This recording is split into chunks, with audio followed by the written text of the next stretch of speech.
ಜಿಲ್ಲೆಗೆ ಕೊಡಬೇಕಂತೇಳಿ ಈ ಹೋರಾಟದ ರೂಪುರೇಷವನ್ನ ಮಾಡಿದಂತ ತಾಲೂಕು ಅಧ್ಯಕ್ಷರಾದ ನಾಣಿ ದಯಾನಂದ್ ಅವರು, ರಾಜೇಶ್ ಅವರು, ರಾಮಕೃಷ್ಣಪ್ಪನವರು ಮತ್ತು ಅನೇಕ ಜನ ಮಾಲೂರು ತಾಲೂಕು ಮತ್ತೆ ಕೋಲಾರ ಜಿಲ್ಲಾ ಅಧ್ಯಕ್ಷಗಳಿಗೆ ಮೊದಲನೇದಾಗಿ ಅಭಿನಂದನೆಗಳನ್ನ ಹೇಳ್ತೀನಿ. ಜೊತೆಗೆ ಈ ಹೋರಾಟಕ್ಕೆ ಶಕ್ತಿ ಬರ್ಬೇಕಂತೇಳಿ ನಮ್ಮ KRS ಪಕ್ಷದ ಕೃಷ್ಣಾರೆಡ್ಡಿಯವರನ್ನ, ರವಿಕೃಷ್ಣಾರೆಡ್ಡಿಯವರನ್ನ ಮತ್ತು ನೀರಾವರಿ ಹೋರಾಟದಲ್ಲಿ ಅನೇಕ ಹೋರಾಟಗಳನ್ನ ಮಾಡಿ, ಪ್ರಾಮಾಣಿಕ ಹೋರಾಟವನ್ನ ಮಾಡಿ ರೈತರ ಬಗ್ಗೆ ಚಿಂತನೆ ಮಾಡ್ತಾ ಬಂದ ಚಿಕ್ಕಬಳ್ಳಾಪುರ ಜಿಲ್ಲೆಯ ಆಂಜನೇಯ ರೆಡ್ಡಿಯವರನ್ನ ಈ ಹೋರಾಟದಲ್ಲಿ ಭಾಗಿಯಾಗಿದ್ದಾರೆ. ಅದೇ ರೀತಿ ಹೋರಾಟದಿಂದ ಬಂದಂತ ಜನಪರವಾಗಿ ಜನರ ಜಿಲ್ಲೆಯಲ್ಲಿ ಬೆಳೆಯುವಂತ ವಿಜಯ್ ಕುಮಾರ್ ಅವರು ಈ ನಮ್ಮ ಹೋರಾಟಕ್ಕೆ ಬೆಂಬಲವನ್ನ ಕೊಟ್ಟಿದ್ದಾರೆ. ನಮ್ಮ ಕನ್ನಡಪರ ಹೋರಾಟಗಾರರಂತ ಸ್ನೇಹಿತರಂತ ಬಸವರಾಜ್ ಪಡ್ಕೋಟೆ ಅವರು ಸಹ ಈ ಹೋರಾಟಕ್ಕೆ, ಅವರು ಮತ್ತು ಅವರ ಕಾರ್ಯಕರ್ತರು ಸಹ ಈ ಹೋರಾಟಕ್ಕೆ ಬೆಂಬಲವನ್ನ ಕೊಟ್ಟಿದ್ದಾರೆ. ಅನೇಕ ದಲಿತ ಸಂಘಟನೆಗಳು ಬೆಂಬಲವನ್ನ ಕೊಟ್ಟಿದ್ದಾರೆ. ರಕ್ಷಣಾ ವೇದಿಕೆ ಎಲ್ಲ ತಾಲೂಕು ಅಧ್ಯಕ್ಷರು ಬಂದಿದ್ದಾರೆ.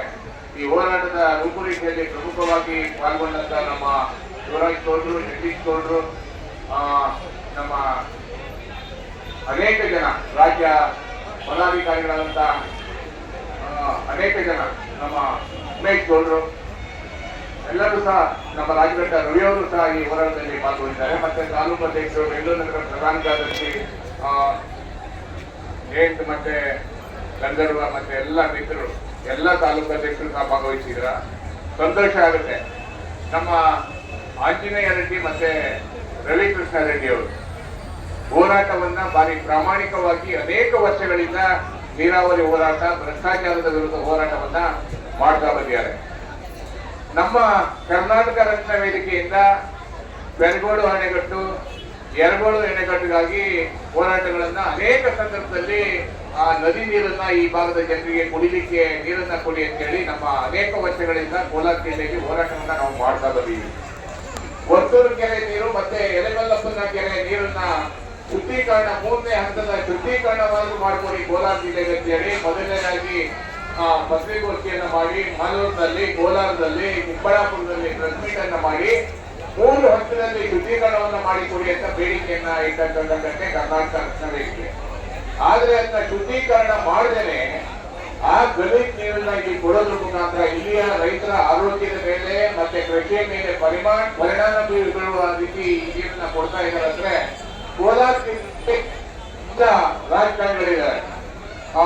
ರಮೇಶ್ ಕುಮಾರ್ ಅವರು ಇದ್ರು, ಇನ್ನು ಅನೇಕ ಜನ, ಮುನಿಯಪ್ಪ ಅವರು ಇದ್ರು, ಎಲ್ಲ ಅನೇಕ ಜನ ಲೋಕಸಭಾ ಸದಸ್ಯರು ಮತ್ತೆ ವಿಧಾನ ಪರಿಷತ್ ಸದಸ್ಯರು ಸಹ ಅನೇಕ ಜನ ಇಲ್ಲಿದ್ದಾರೆ.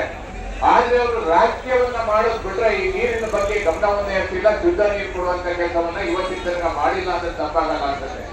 ನಾನು ವಿಜಯ್ ಕುಮಾರ್ ಅವರು ಯಾವುದೇ ಪಕ್ಷದಲ್ಲಿ ಇಲ್ಲ, ಆದ್ರೆ ಒಂದು ಭರವಸೆ ಇದೆ, ಈ ಭಾಗಕ್ಕೆ ನೀರನ್ನ ತಂದುಕೊಡುವಂತ ಶಕ್ತಿ ಇದೆ. ಯಾಕಂದ್ರೆ ಹೋರಾಟದಿಂದ ಬಂದಂತವ್ರು, ಹೋರಾಟಗಾರರಿಗೆ ಜನಪರ ಚಿಂತನೆ ಇರುತ್ತೆ, ಜನರ ಬಗ್ಗೆ ಚಿಂತನೆ ಇರುತ್ತೆ, ರೈತರ ಬಗ್ಗೆ ಚಿಂತನೆ ಇರುತ್ತೆ, ಕಾರ್ಮಿಕರ ಪರವಾಗಿ ಚಿಂತನೆ ಇರುತ್ತೆ.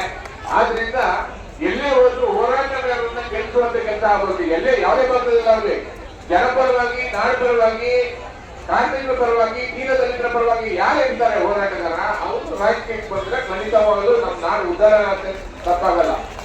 ರವಿಕೃಷ್ಣ ರೆಡ್ಡಿ ಅವರು ನೇರವಾಗಿ ಹೇಳ್ಬಿಟ್ರು, ಈ ಎತ್ತಿನ ಹೊಳೆ ಯೋಜನೆ ನಮ್ಮ ಹರೀಶ್ ಅವರು ಹೇಳ್ತಾ ಇದ್ರು 8,500 ಕೋಟಿಯಿಂದ ಇದು ಪ್ರಾರಂಭ ಆಯಿತು. ಇವತ್ತು 23,000 ಕೋಟಿ ಹಣ ಖರ್ಚಾಗಿ ಹೋಗಿದೆ.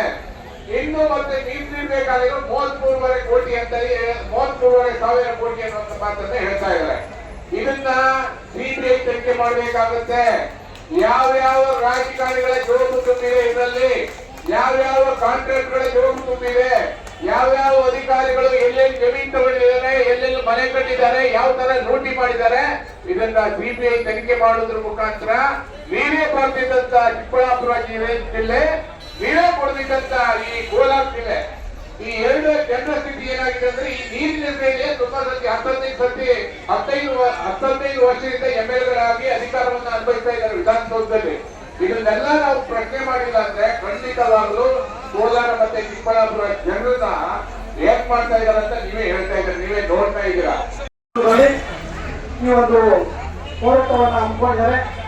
ಇದಕ್ಕೆ ಕರ್ನಾಟಕ ಸೇನೆಯ ರಾಜ್ಯಾಧ್ಯಕ್ಷರಾದಂಥ ಬಸವರಾಜ ಬಳ್ಕೋಟೆ ಅವರು ಕೂಡ ಸಹಕಾರ ಕೊಡ್ತಾ ಇದ್ದಾರೆ.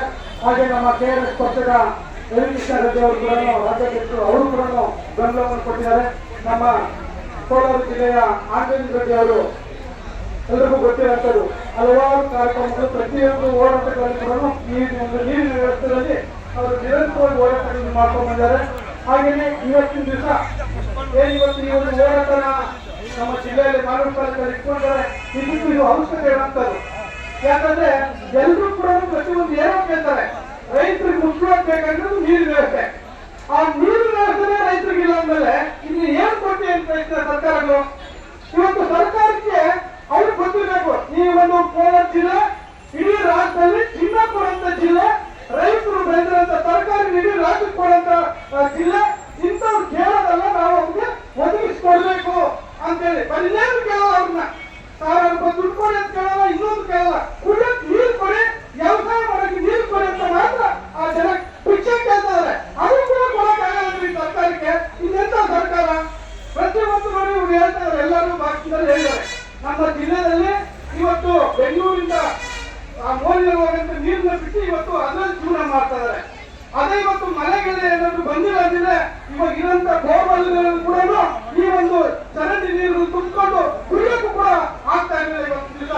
ಇವತ್ತು ಯಾವುದೇ ಮನೆಯಲ್ಲಿ ಹೋಗಿ ಆರೋಗ್ಯ ಬಗ್ಗೆ ಚೆಕಪ್ ಮಾಡ್ಕೊಳ್ಳಿ, ಪ್ರತಿಯೊಬ್ಬರು ಕೂಡ ಆರೋಗ್ಯ ಸಮಸ್ಯೆ ಇದೆ.